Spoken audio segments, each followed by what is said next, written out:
Let your faith be bigger than your fear. Welcome to the Guyana Dialogue. I'm your host, Shamisa Ali. Our topic tonight is the state of healthcare in Guyana and related challenges. The Guyana Dialogue is being sponsored by a coordinating council of Guyanese based in the US, UK, Canada, the Caribbean, and Guyana. Funding support is by well known philanthropist Dave Narine from Dave West Indian Imports. Please welcome my moderator for tonight, Dr. Ganga Ramdas, and our Thank, panelist for tonight, Dr. Keshwar Ramkisoon. Good Our evening. guest tonight is the Minister of Health, the Honorable Dr. Frank C.S. Anthony. Welcome. Thank you. Thank you very much. It's a pleasure to have you here this evening. Dr. Ganga, please go ahead. To our viewers, welcome and good evening. Uh, Today we're fortunate to have Dr. Frank Anthony, who has taken time off his busy schedule to be with us. We have an opportunity to learn from him and to get updates on the Guyana healthcare system. Dr. Anthony and his team have been doing great works in Guyana. They have been providing healthcare access to 10 regions of Guyana. That's an enormous task. I understand that there are 6 regional hospitals, 1 maternity hospital, and a number of healthcare centers. Uh, so we are going to get some updates on these. So the first question is for Dr. Anthony.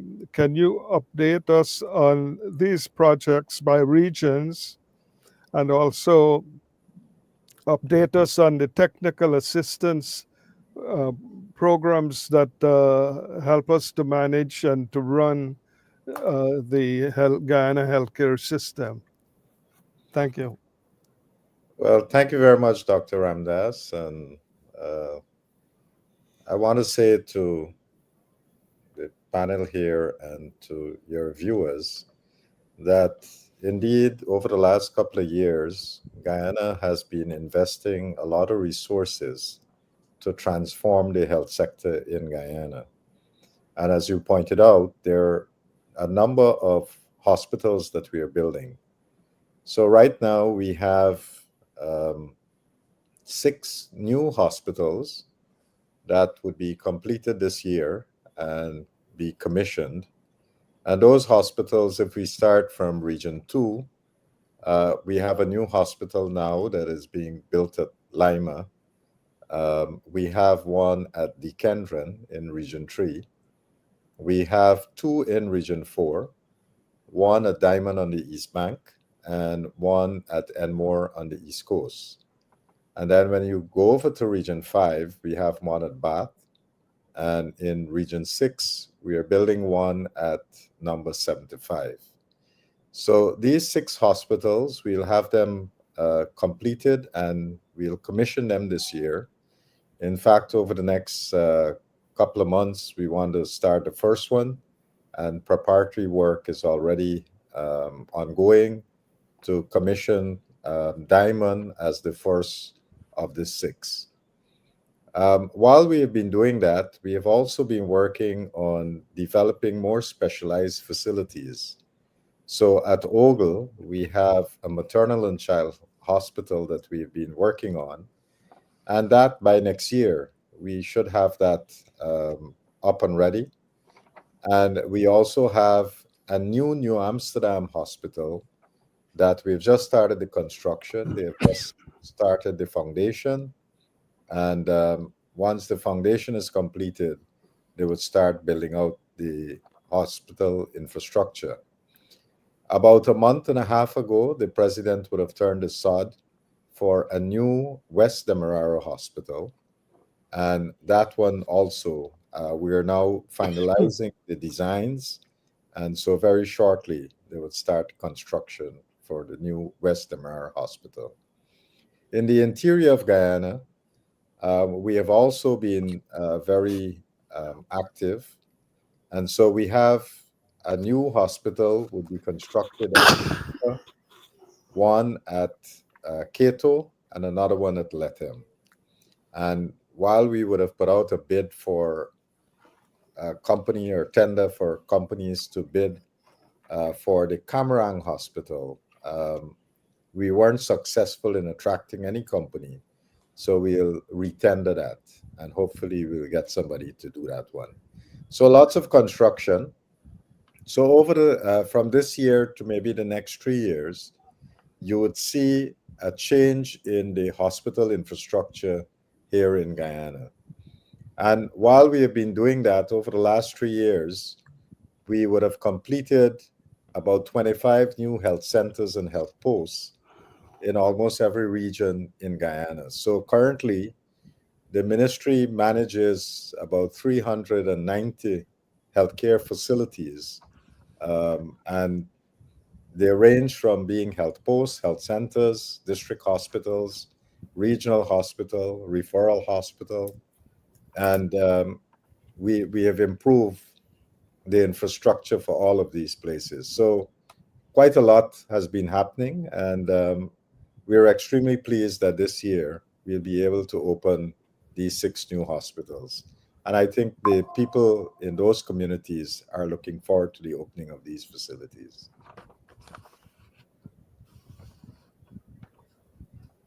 The second question was regarding technical assistance.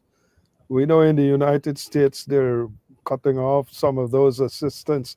Does it affect Guyana with our technical assistance programs? In the ministry, we have been financing this from different sources.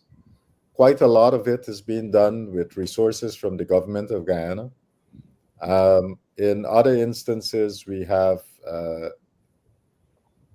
aid from the United Kingdom. We have a facility with Sweden. So there are multiple sources. And then we have traditional partners that we have worked with before, like the Inter-American Development Bank. So the Inter-American Development Bank, for example, is funding the hospitals in Moruca, Cato, and Cato and Lethem. Okay. Dr. Keshwar Ramzoon, can you? Sure. Good evening, Mr. Anthony. How are you? I'm good. I would like to commend you and the team for doing such wonderful work in Guyana. I visited Guyana January last, and everywhere in Guyana there is construction going on. And I think you guys are doing excellent job. Regarding to healthcare, I don't know how you are managing. Hearing that you are heading off 6 new hospitals from the interior to the coastal land. It's quite an uphill battle and an uphill challenge, but you seem very cool and you seem to be tackling this very easily. I must congratulate you for this. One of my questions this evening is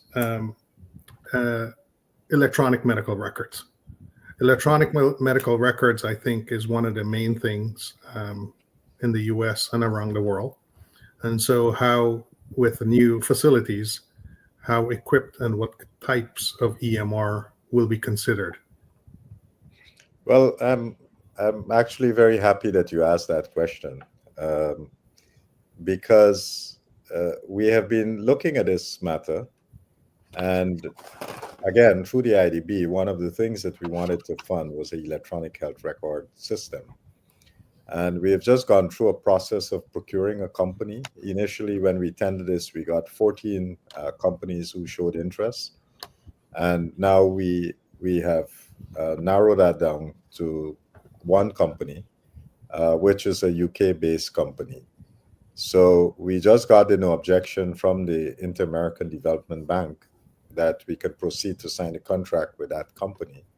So next week, we'll be signing that contract, and that would initiate the process of starting electronic health records in Guyana.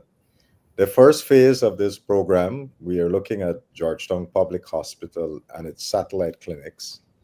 And once that has been successfully implemented, then we will look at other facilities. But the intention is to use this system to cover all the facilities that we have in the country. So whether it's a health post, health center, district hospital, regional hospital, everything would be interlinked. Today, actually, we had another program where we had applied in collaboration with Mount Sinai. We had applied to the Greater Guyana Initiative. That's a fund that has been set aside by ExxonMobil, Hess, and CNOOC. They had set aside $100 million to do corporate social responsibility types of projects. So we applied to them, and our proposal to them was, look, if we're going to do electronic health records, then we need to have a trained workforce in terms of when something goes wrong, who's going to troubleshoot this? And they have agreed to our project and they have funded us. And so actually today we just launched that project. The intention is that we'll have a digital health training institute in Guyana. The faculty is going to come from Mount Sinai. They've developed this in modules. And we're going to train people, initially a batch of 60, who is going to work on the implementation that will be starting soon. And all of this is going to be free. But what we'll have is a skill resource that would be available to us. This project would pay them for the first 3 years. And after that, they'll be absorbed into the Ministry of Health. And we are training people from every region in Guyana. So I think your question was very pertinent. Oh, thanks. And this involves cybersecurity and protection. It involves cybersecurity, everything. It's very nice. Would it be interfaced with the private sector? Eventually it would, because the intention, what we're working on now, we would have every person in Guyana getting a unique identifier. And so the records can be shared, of course, with confidentiality, privacy, and all that being built in. Right. But once the patient gives access, the doctor or the medical professional would be able to see that record. In preparation for this, we actually, about 2 years ago, we passed legislation. And among the things that are in the legislation, there's some very severe penalties. So if someone leak information from such a system, they can be fined. And I think for individual fines, it goes up to about 20 million Guyana dollars. And corporate fines starts at 100 million. So they're really meant to deter people from such activities. And if you try it and you get caught, you'll be severely dealt with. So this is all in our laws. This has been passed in Parliament. And now we are able to implement the system. We'll make sure that we keep these standards so that people's confidential data and privacy is well kept. Very good. Amazing. Thank you so much, Dr. Ganga. Indeed, our system, our Guyana healthcare system has been growing by leaps, I would say. And it's putting pressure on resources as a growing system. So would you mind commenting on how it interacts with cost and quality of care in the areas of pressures on professionals, staffing, and so forth? Of course, as you outlined, the institutions are ongoing. That's capacity building. Mm-hmm. And I worry about financing, especially how that is done, because we have the public sector and then we have the private sector. we have self-employed, and of course you have the government employees.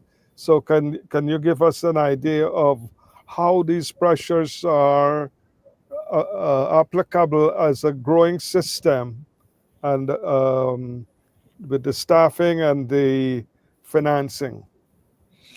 Well, our budget has increased substantially over the last couple of years. And we have done that because we want to build a world-class healthcare system. And if we're going to do that, we have to make the necessary investments because the system that we inherited, there were some flaws in it. We didn't have enough hospitals, beds, equipment, a whole host of things that we didn't have. So we are fixing those things. So you can imagine that we have to make those substantial investments, which we're doing. Um, how that is impacting on people? Well, for persons who use the public system, and about 90% of our population, I would say, are the ones who are using our public system. And healthcare in Guyana, in the public healthcare system, is free. So we are helping our population to stay healthy. We are able to do very sophisticated, I would say, operations now at the Georgetown Public Hospital, which is a very positive thing. Things that we weren't able to do before. So, for example, people who would need like a knee implant would be able to get it, a hip replacement. We are able to do those types of surgeries now at the Georgetown Hospital. Last year, for example, we did probably about 200 knees, and all the implants and everything is given to the patients free of cost by the government. We have a substantial program where we've been working on heart disease, and we have been doing quite a lot of stents and so forth for our patients. But while we look at these types of interventions, we have also been looking at how we can prevent many of these cases from happening. And we have a very strong preventative program where, at the primary healthcare level, we have been equipping these facilities, putting more personnel out there, and working on a broader preventative program. We also have some innovations because we want to do screenings for people.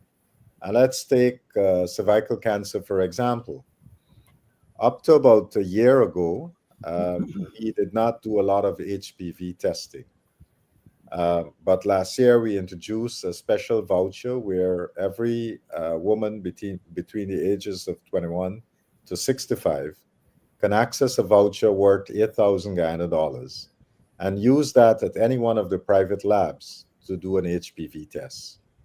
By doing this, we were able to do 12,000 HPV tests in the private sector. And this year, we are continuing that program, and we expect that at least we will double the numbers.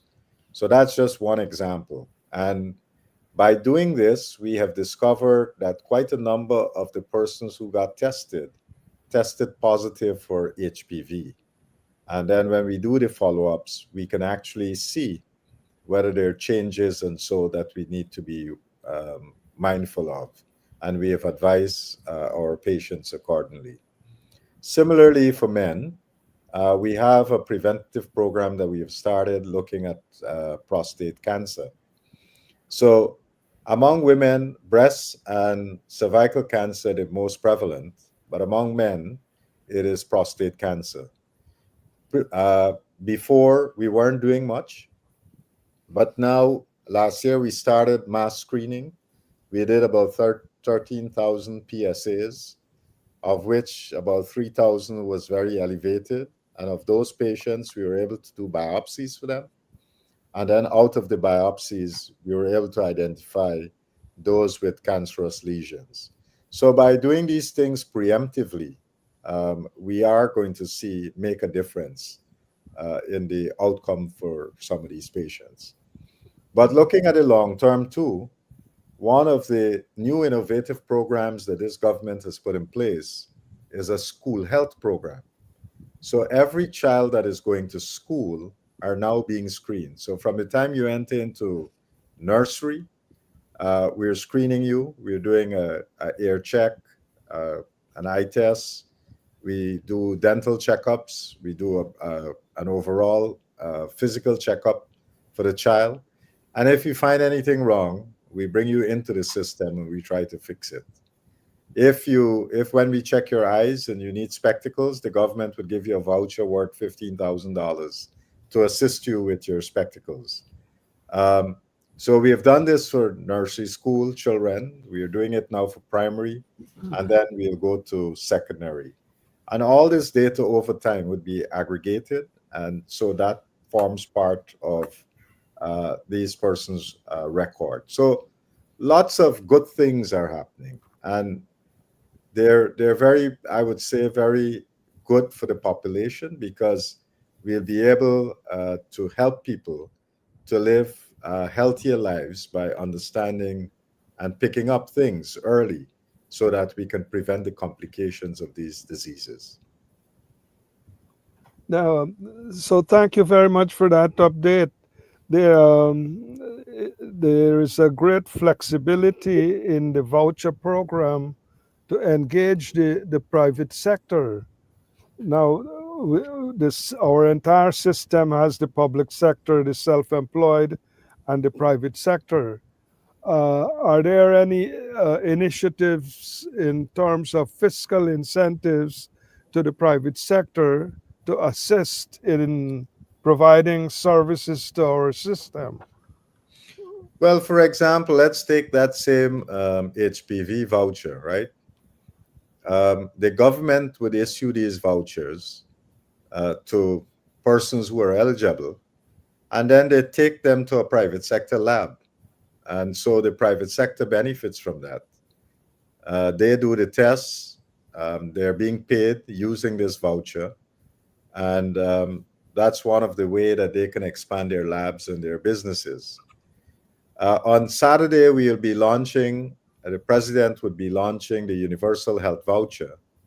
And that is worth $10,000. We are catering for 500,000 persons to benefit from that.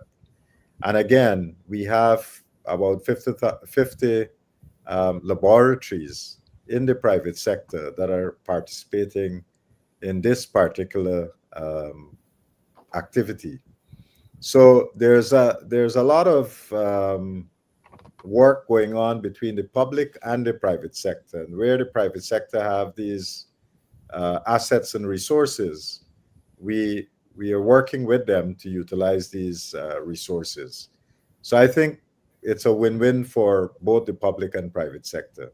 We're able to get data quicker, and the private sector also benefits because of the new clients that go to them. That's a remarkable progress there. Because the other follow-up question I had was, could you comment whether this can help us to move towards universal healthcare, starting with the humble vouchers that we have there, and the update of the $10,000 worth of flexible voucher spending. Are we moving towards a universal healthcare system? Well, And this, mhm. I think in many ways we do have universal healthcare coverage because anybody that gets sick, they can come to any one of our facilities and they would get healthcare for free from us. And I think a lot of people are actually surprised by the wide variety of things that we offer. So you get sick, you come to us, you don't have to pay any consultation. You get that consultation with one of the doctors. If you need a blood test, you will get that blood test done for free. You need meds, the meds are going to be given to you for free. So there are lots of good things that are happening. The voucher program, we have that is expanding and adding to what we are doing and using the private sector to help us to deliver some of these services. So we have quite a number of programs that we're running. you would know that as of this year, every mother that delivers a baby, that baby is now entitled to $100,000. So that's the newborn grant. That was launched last week. And already for this year, there are close to 2,000 beneficiaries. And if you get twins, you get 200,000. If you get a triplet, 300,000. So it's a good initiative. A lot of people have been very happy about this initiative. In addition to that, I spoke about the eye testing one. You get a $2,000 voucher to test your eyes. And if there's anything that is wrong that we can correct with spectacles, you get an additional voucher of $15,000. The one for cervical cancer, that's a $8,000 HPV test voucher. We have the universal health voucher, that's $10,000. For patients who need dialysis, every year we give those patients a check for 600,000 Guyana dollars to assist them with their dialysis. So there are lots of good initiatives that have been helping persons across our country. And in addition to all of this, if there are people who require hearing aid, they can come to one of our facilities. We give them the hearing aid for free. Prior to now, it used to be $65,000. And you can now get a Star Key hearing aid for free from us. And this, again, last year we gave more than 1,000 patients. This year we mark another 1,000. So lots of people are benefiting from these things. In terms of prosthesis, people might have their arms amputated because of an accident, or somebody might have, their leg or something amputated because of an accident or diabetes or something. We have a program where we are doing prosthesis for people. And again, before, these things were very expensive. So person who require a prosthesis were not able to afford it. But now we have made these things free for persons. So again, I think the people here are, really appreciative that the government is extending these services and making it available to them. And it's helping to improve their lives. And I can list many more initiatives like this. Dr. Ramkasoon, can you continue? Sure. Minister Anthony, I think you're doing an excellent job there once again with all these cash grants. Can you imagine? I don't think anywhere else in the world pays you to have a child 100,000, right? I think it's a good time to be a child growing up because you get a cash grant at birth. You get Yes. screened in nursery, primary, and in the secondary school. And when you're at school, once you enter school, you also have from the Ministry of Education the Because We Care grant, and that's now $50,000 a year. Oh my So goodness, once you're in school, you're getting $50,000 just for being in school. that's a great initiative. Yeah. And I would like to commend the health ministry and the education ministry for collaborating on this, because this will prevent school dropouts. Yes. It's going to be incentivized to go to school. Amazing. One of my questions, when you came into government, you were dealing with COVID. Yes. And the whole world was battling the same virus with no spine or brain. And it sent everyone in chaos, and it depleted all the resources that you had. With the new measles outbreak pinching around, how are you restocking and repiling and preparing the Guyana, the ministry, for any such further healthcare outbreaks? So that's a really nice question too, because when we took over in August 2020, I discovered that the country literally had no preparation. You know, the first case of COVID was on the 11th of March 2020, and that was the first PCR that was run. Think about that. So everything that happened before, we didn't know what was going on. We didn't know how many people before that was infected. If people had died from COVID, we had no clue. And because the first set of tests that we ran came back positive. And so when we look back at how the APNU had prepared for the pandemic and what they were doing, it shows that they had no understanding, none whatsoever, about how to manage a pandemic. And they made no preparations. There was no PPEs for anybody. In that first instance, 52 people had to be sent home in isolation because they came in contact with that patient. When we came in August, we were told that the Granger administration, for example, had commissioned a COVID hospital. I went across there the very first day, and there was nothing in there.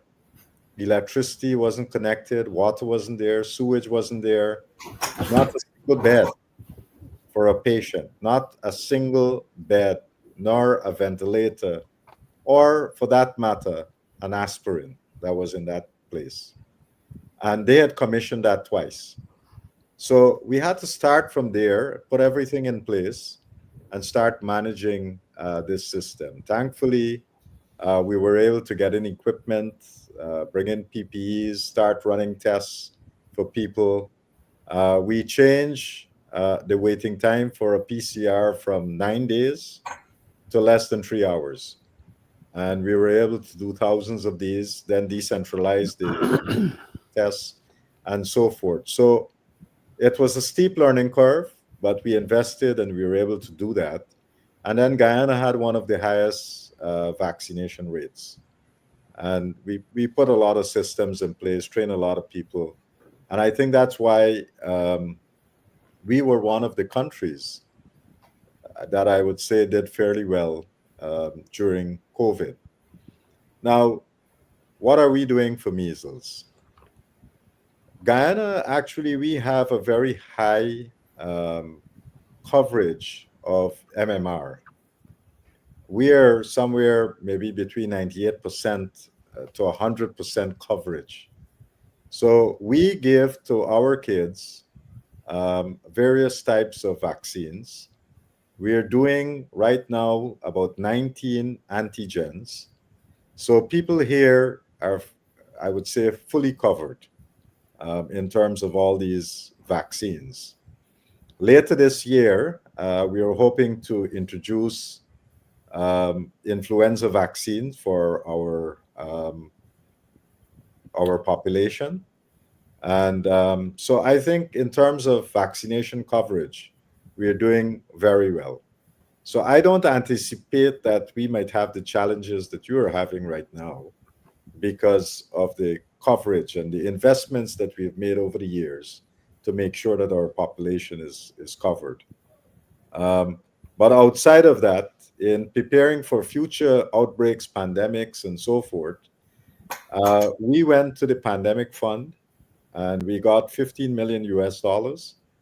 And we took another 7 million US dollars from the World Bank. And we have a program that we are rolling out to build new surveillance systems for disease, not just in the human population, but in the animal population. So we are having a One Health approach. So if there's anything that is jumping from animal into the human population, we'll be able to detect it and respond accordingly. We have been investing a lot in our laboratory capacity. So one of the things that at the start of COVID we didn't have was to check sequencing, understanding different strains and so forth. We are now building that capacity at our National Public Health Reference Lab. We'll upgrade that lab to a level 3 lab. And there are lots of other things that we're doing to prepare for future pandemics. Lots of training. We have set aside close to 5 million US dollars to run different types of training, bringing in new resources in our laboratories. So we feel very confident that over the next couple of years, we'll be very, very prepared for any future pandemics. So we're making those investments now. And I think whatever outbreaks or epidemics or pandemics, we will be able to handle that much more comfortably. Thank you for that update. Seems like you inherited a shell building as a hospital Indeed, it in the was. middle of the pandemic. And yeah, it was. One more question, if I can, Dr. Ganga. Yes, yes, go ahead. Sure. Apart from the cash grants, can you talk to us a little bit about recruiting more nurses and doctors, especially in specialty care? Sure. So we recognize with all the expansion that we've been doing that we'll need more nurses. We have 3 operating nursing schools right now, one in Linden, one in Georgetown, and one in New Amsterdam. But with these 3 nursing schools, the capacity is very limited, because we can only do maybe about 200 nurses per year. So we decided about 2 years ago that we have to have a hybrid format of training people. And so right now, we have close to 2,000 people, 2,000 nurses in training. And some would be graduating next year, others the following year. So over the next 2 to 3 years, we'll be bringing in to the system close to 4,000 nurses. This year, we'll be, in another month or two, we'll be adding at least 800 nursing assistants who would come in to work with us. We have also secured a number of partners who would help us to train specialty nurses, because some of the services that we want to deliver would be in different specialty. So we are working with some of those partners to be able to have that type of training. For doctors, we have also been expanding the undergrad training. And for postgrad, we have been sending quite a few of them out to do fellowship training. We have a good partnership with McMaster's in Canada. And right now, we have several of our physicians in Canada at McMaster's undergoing specialty training. And they'll be coming back to us. Some of them have completed their training.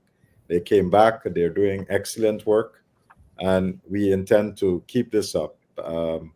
In the first instance, we'll have maybe about 30 specialists that would be trained at MAC. We also recently opened another avenue for training with Northwell in New York. And we had one person who went up, did some training, came back, is now doing excellent work at the Georgetown Hospital. And Northwell has committed to extend this type of training. Very soon, we'll be launching a very interesting program. I don't want to give that away right now, but that would be in partnership with Northwell, where Guyanese doctors would be able to get some specialty training at Northwell. And that program is being financed by one of the philanthropists, Guyanese philanthropists in New York. So I think it's a win-win for everybody. And that's going to be a good program where we'll be able to train a number of people in specialty care. But there are lots of other programs that we are doing.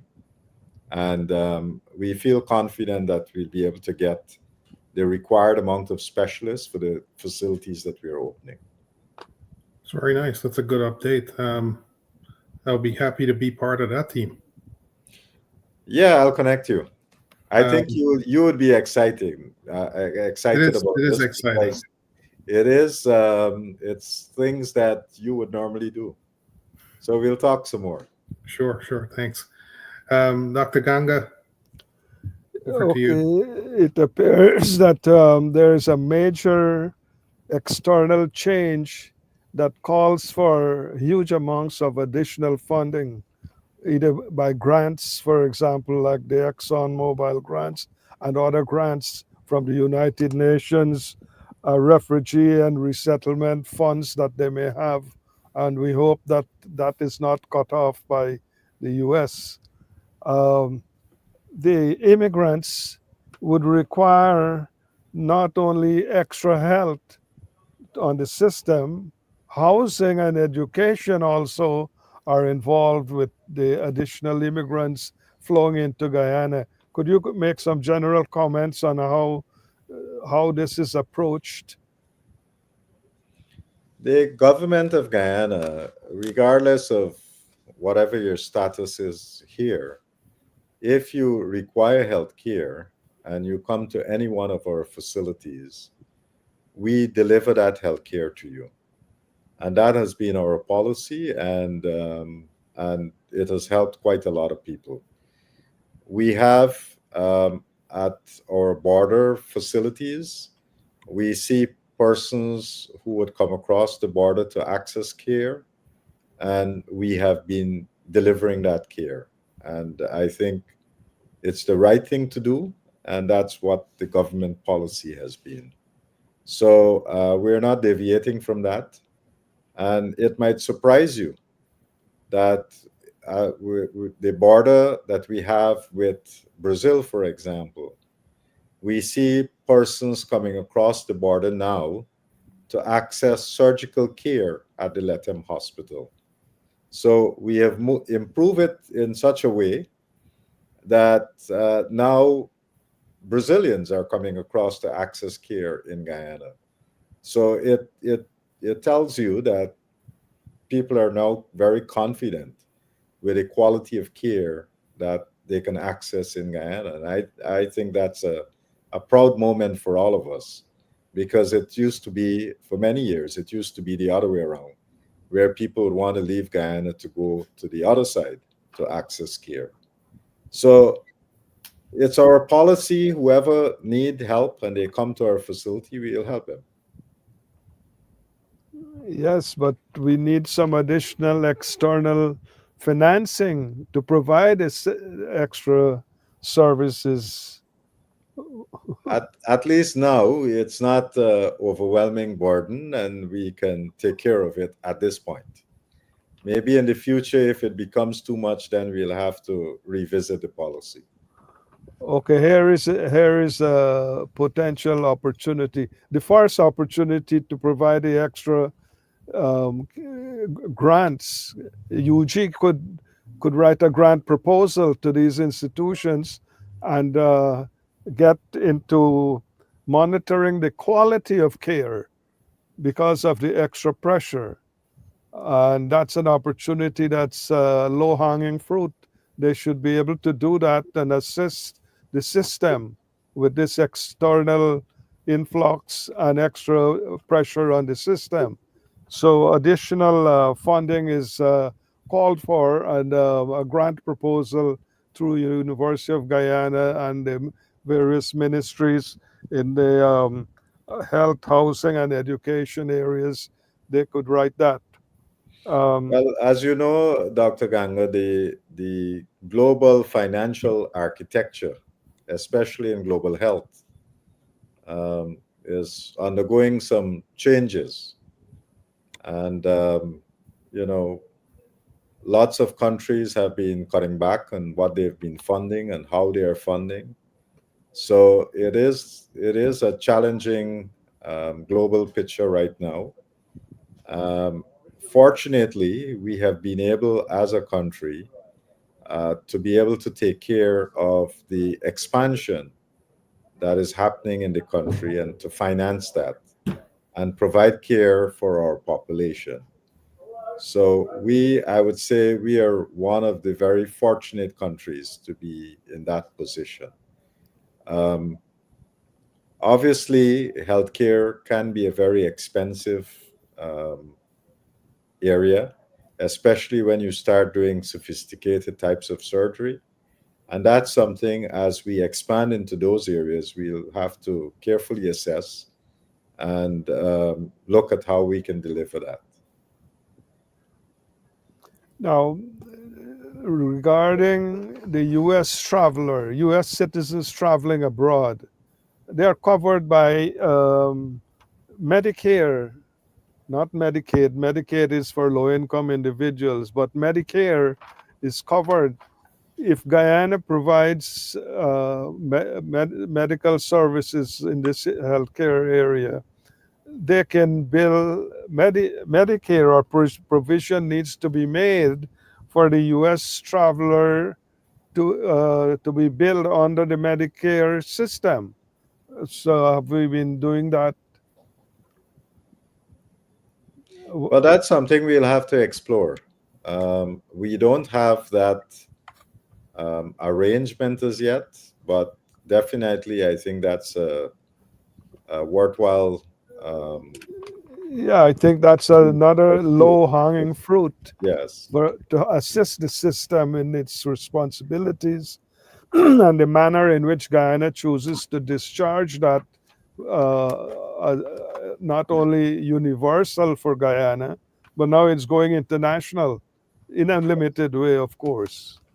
Yes. No, that's something that we'll have to work on to make sure that if people are covered by their insurance and they got care here, that that insurance would then pay for that care.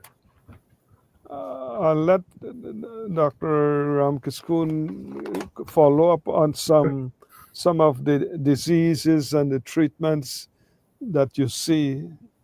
Yeah. Thank you. Thank you Along, very much. Thank you very much, Dr. Ganga. It seems like you got prevention under control, primary and secondary prevention of multiple diseases in the country. Now, when it comes to cardiovascular disease, Mhm. I know the government has made several strides in providing checks for dyslipidemia, HbA1c screening, high blood pressure medications. Can you give us a quick, brief update, if you can, please? What's going on in the most rural areas, and how the patients, when they're diagnosed with advanced stage cardiovascular disease, when these folks are being transferred over from, let's say, the hinterlands to Georgetown Hospital, who's assisting with the cost and the transportation and the facilities and things like that? So, for example, if you're in Region 9 and you're diagnosed and you will have to get a stent, for example, more than likely that diagnosis would have been made at the Lethem Hospital, and we would pick up the cost. That is the government. We would move you from Lethem, bring you to Georgetown, and be able to help you to get the stent at the Georgetown Hospital. So that has been the process, and it goes for any one of the rural communities or regions that we have. Um, just to further illustrate that point, we also have a program for cataracts, and we do send out our doctors to these rural communities. They'll screen persons in the villages, and if that person has a cataract, they'll put them on a list, and we will bring them out to Georgetown, or in some cases, carry them to Port Morant, where we have an ophthalmology hospital, and we will operate on them. And then once they're stable, we'll fly them back home. And that program has benefited quite a lot of people because it basically would have restored their vision. And all this costs from bringing them from home, flying them out to Georgetown or to Port Morant, all of that is taken care of by the government. So internally, when you have to move patients, the government would facilitate that. It's a very good update. And a little bit on the diabetes care. I know that there are certain programs you have for patients with diabetes. So the thing now, as you said, HbA1c is the gold standard. We've been using that. We have put some of these uh, machines, let's say, the laboratory equipment, at about 80 something different sites. And we want to expand that so that there would be more accessibility to HbA1c testing. With the new voucher that we'll be introducing, this universal health voucher, that's one of the tests that you can use the voucher to get. And all the labs are on board. So you can use that voucher, go and get your HbA1c so we can determine whether you're diabetic, whether you're pre-diabetic, and advise people accordingly. We also would have worked about a year, 2 years ago with Mount Sinai to develop diabetes guidelines. We wrote those guidelines and we have them. We have trained our physicians on how to use them. We have changed out some of the meds to have more effective meds being available for patients. So all of this is helping us to manage our diabetics in a more comprehensive way. And the goal here is one to delay people from, if they're pre-diabetic, to delay them from getting diabetes, and if they do have, if when they get diabetes, to make sure that they're properly controlled, so that we can prevent the complications. We see that many of the patients that we have with chronic kidney disease and kidney failure, many of them is because of the complications of diabetes.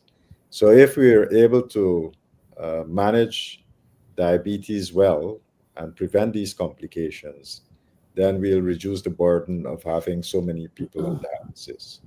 Right now, we have about 450 persons on dialysis. So, we want to reduce that number and also reduce amputations because, these complicated things that you get when your lower extremity, when people are not feeling properly Right. and lower extremities and things like that. So it's a work in progress. But again, because we have started paying attention to this and putting systems in place, training people, monitoring, and so forth, I'm very certain that we'll see different outcomes. Similarly, for hypertension, we have a program that is run by introduced by the WHO across the world. It's called HEARTS. And we have introduced that program here in Guyana. And that's in about 200 and something facilities right now. And lots of patients are benefiting from that program as well. And Minister Anthony, regarding echocardiograms and follow-up care after echocardiograms, let's say patients with known coronary disease, they have had a stent or they've had a stroke, and they need echocardiograms. How's the government facilitating this? That's a challenge because we're only able to do that mostly at the Georgetown Hospital. So we need to train more people. And I think the equipment is relatively easy to get. But what we need is more trained people. And then we can decentralize the service to other regional hospitals. So that's an area indeed that we have to do some more work on. And, like with everything else, we have to start someplace and build it. It's tremendous from where you took off to where you're at. Kudos to you. It's an amazing journey. I think in a few years from now, when you look back, you can safely say that it was on your clock that the whole healthcare system was reshaped. And we're proud of that. Thank you. Yeah. Over to you, Dr. Ganga. Well, it appears that there's a neglected area in the healthcare system, and this, if it is done satisfactorily, could lead to better industrial relations, and that is senior care. We don't hear about that in union contracts in the United States here. I didn't know about it until I decided, it's time to consider retirement. And then I said, that said, you have to sell your assets in order to get senior care. I said, well, nobody told me about this. I thought I was covered somewhere in the system, but that was false. So we need to look at senior care in a structured way so that it makes for good industrial relations and people would want to come to these professional jobs all across Guyana, including in the interior and so forth. So can you Well, comment on that? I think that we have two different systems, right? So in the US, you have to pay for care, or if you have an insurance, they'll help you to take care of that. In our system here, it doesn't matter your age. Once you come to the public health care system, we'll take care of you. So a lot of people who are older, they're able to access care, whether it's for heart disease, whatever. I mean, we provide that care.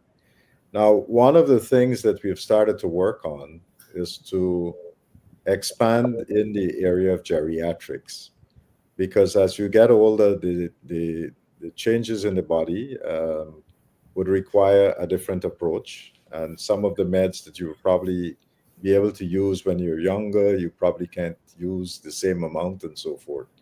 So we're working to get some of our doctors specialized in the area of geriatrics and to build out a program, um, this geriatrics program. We also have been providing a lot of services to the old folks' homes that we have, where our doctors would go in and do medical consultations and help out and so forth. So there are multiple things that we are doing, but this is also one of the areas that I think medically there are other things that we can add to the services that we are delivering. So we are right now examining how we can expand the services that we offer to this age group. I recall on the sugar estates we had welfare centers and there were gyms. You go to the gym and you exercise. I think this would help. I've had friends in Canada who commented on this that the ones who last a few more years, they live longer. They went to gym, and others who didn't go to gym, they're no longer around. So I think that's something that we need to look at. Well, As we got to embrace a healthier lifestyle. We got to look at what we are eating. We got to make sure that we can exercise. We have to also make sure that we're not in too much of a stressful environment. And the other thing is that we also have to keep familial connections, right? Friends and family around. All these things help, and get good sleep. That's also Yes, important. that's Mm, very important. yes, yes. Dr. Ganga, that's all the time we have for this evening. Okay, so can you conclude the program for us, Shamisa? Absolutely. Uh, Dr. Frank, uh, it seems as if though you are doing an amazing job, and I want to commend you. We do have a few questions from our viewers. So Sure. you've you've answered this question, I think about 70%, but I'll ask, and then the ones that you haven't touched on, if you can touch on it. Sure. This question is from Sandra. She says, "What is the progress, if any, with the dialysis and kidney centers? Have more been added, especially in the Berbice area? And what is So, the affordability and access, especially for those who are not working? What are plans for health insurance, medical, dental, and vision? Any initiatives on this, especially through employer group benefits? Also, mental health. Can you speak on what that service looks like presently and future? Thank you." that's quite a mouthful. So let's start with dialysis. Um, Most of the dialysis center were in Georgetown, and the dialysis started here as an NGO kind of operation. And we didn't want to disrupt that, so we opted as a government to make sure that we can assist. And that's why we are giving people a check And so they can go and purchase this service at any one of these providers. In Region 6, you do have a dialysis center at the New Amsterdam Hospital that is run by the Dubé Clinic. You have one at the Anamaya Hospital, which is under quarantine. So there are two options that are available. And with the government check, you can use that to access care. Now, if somebody come into one of our hospitals, let's say New Amsterdam or at the Georgetown Hospital, and they require dialysis, we have dialysis in the hospital that is provided for our in-house hospital patients. Once we discharge you, however, you will go and utilize the services that are available from one of these providers. We have also expanded dialysis to Region 3. So you have several centers now in Region 3. We did a partnership with one of the NGOs to establish dialysis in Region 2 because we do have patients from Region 2. And rather for them to travel all the way to Georgetown, we have been able to set this center up in Region 2. We've also done a similar thing in Region 10. So now you have, in different locations, you have dialysis centers, but some of them are collaboration between government and NGOs. Others are purely run by NGOs. In terms of dental care, we have about 60 clinics across the country where dental care is free, and we do a range of procedures. So anybody coming to any one of these facilities can get the procedures that we're doing done at these facilities. In addition to that, and in every region, we have dental clinics, so people can access them. In terms of eye care, we have several eye clinics and we provide eye care. And again, with the initiative that we have of testing people's eyes, that has been a collaboration between government and the private sector. Last year, just to give you an example, through this partnership, we tested at least 68,000 people's eyes. That, I think, is a record by itself. And quite a number of persons got spectacles through this initiative. So with mental health, we have done a number of things on mental health. So we have a mental health strategy. We passed new laws. The way that we have been treating people is much more different from what it used to be in the past. So we don't want to institutionalize people and keep them there for a decade. We have been trying, when people have acute episodes, they come into the facility, they're being managed properly. So in a couple of weeks, or less, they can go home. And then they're managed, they can go to the local clinics and access care. So that's the intention. Unfortunately, at our facility in New Amsterdam, that has been an existing mental health institution for many years. I think it dates back to 1869. So that facility, people have grown accustomed to coming there, or if they have a person with mental health issues, to send them there and then don't look back. And we do have patients that have been with us for more than 10 years. And although they're stable and they can go home, the families don't want to accept them home, right? So that's something that we have to work through. But the intention going forward is that people would come when they have an acute episode. We work with them, we treat them, and once they're stabilized, they go back home. We want to move it more into the community where people can get treatment. So that's the new approach. And our strategy reflects this because we want it to be more human rights based, right? You can't lock up people. You have to treat them in their, communities. Thank you.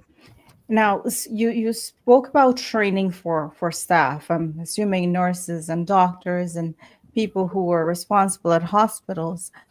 Uh, how is that working out in terms of retention, and also maintaining and maybe giving follow up? I just read recently in the newspaper that a young lady showed up at, I think it was the West Demerara hospital, and she lost her baby several days, and due to negligence, allegedly, she lost her baby. Now she's saying the staff was very rude to her. She's seen several doctors, and they insist that she go to Georgetown to get a scan done to know these things, that then they couldn't find a heartbeat. How can we prevent these things?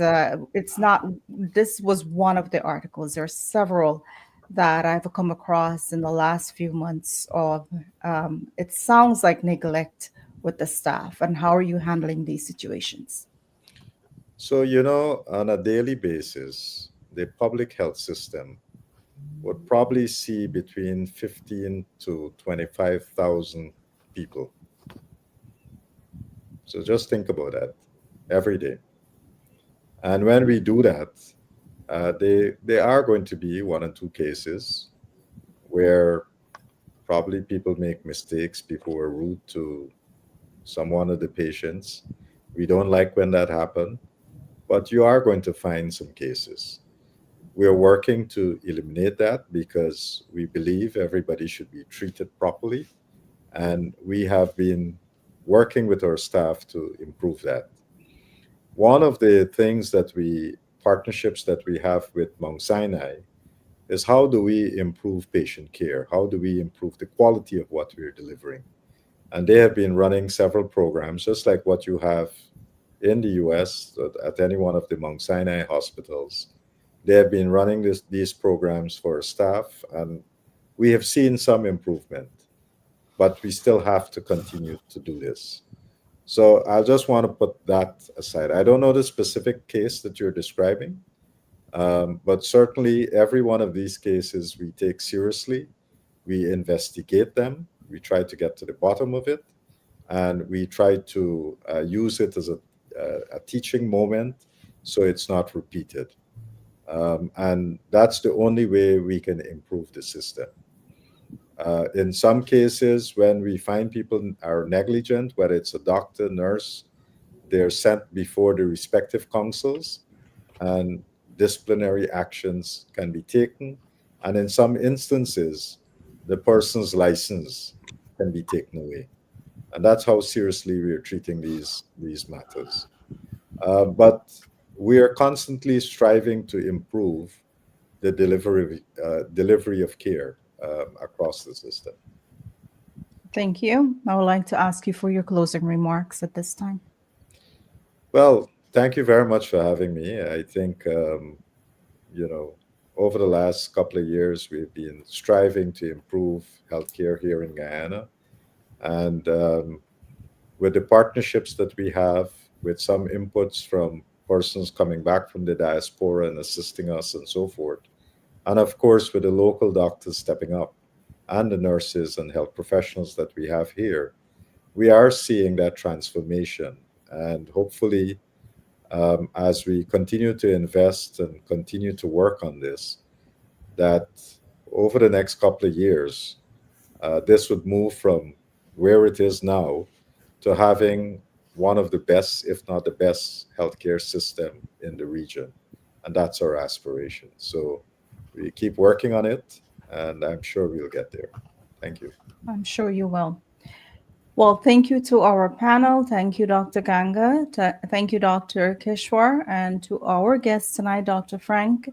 Thank you so much for being here this evening. To all our viewers, thank you for taking the time to be here with us this evening. Until next time, I am your host, Shamisa Ali, and this is the Guyana Dialogue. Good evening, everyone. And also a very happy Pagwa to all our Hindu brothers and sisters that will be celebrating tomorrow. Good night. Happy Holi to all of you. Uh, uh, thank you.